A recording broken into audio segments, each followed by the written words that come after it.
So when I first tried to get into game development, I made a really, really simple game. I made the game in about 16 hours at a game jam with one other person who helped with the sound and the art, but really didn't have any more experience than I did.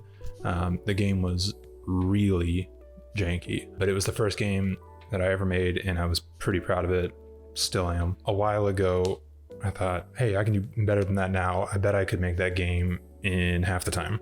I don't know if that's true, but I wanted to see how much I had progressed.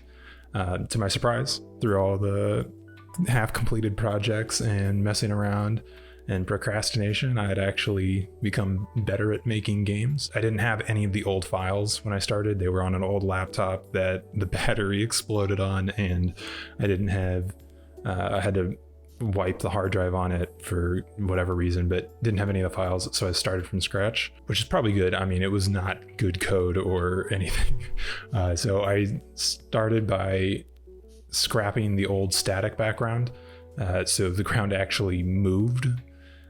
After that, I had to add the potholes back in. Now, in the original game, I had some spaghetti code that somehow spawned a pothole at the top, sometimes registered whether you hit it or not, and then it deleted itself at the end. And if you missed that, I was spawning and deleting each pothole every single time. They were not being reused. There was no object pooling, pretty much the worst way to do it, but I didn't know that at the time.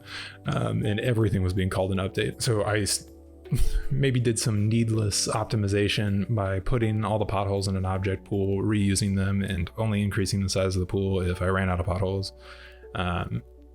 Probably not necessary, but we're trying to make it better. So I did that. I also added in some randomized sounds so the potholes don't make the same sound every time. If you play the game now in its current state, or if you played the very first release, I guess I should say, you might notice that the sounds are horrible.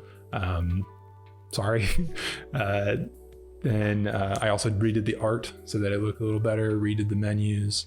They're definitely better than they were. And made some different levels. I made it so the screen sizes to the actual size of the screen. In the original one, it was not dynamic at all. It was all just hand placed, hence why the road didn't move.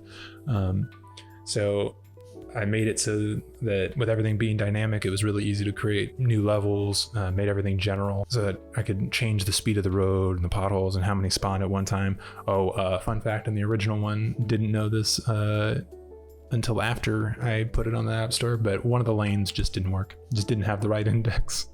So great testing that I did in the game jam. Anyways, that's pretty much it. Just a short little video. Just wanted to make something to have something up. It was originally going to be a tutorial series, but it took way longer than I expected to edit everything. It took me way too long to just edit this short video, so scrapped that. Decided to just make a little retroactive devlog. Yeah, that's pretty much it. The game isn't exactly a technical marvel, but it's much better than the original, and I think it's kind of fun.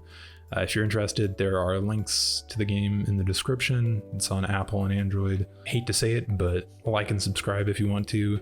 I'll be posting more interesting videos, hopefully some like small projects. So I have some stuff I'm working on, really just some random tech stuff, and want to make this some like cool projects / devlogs.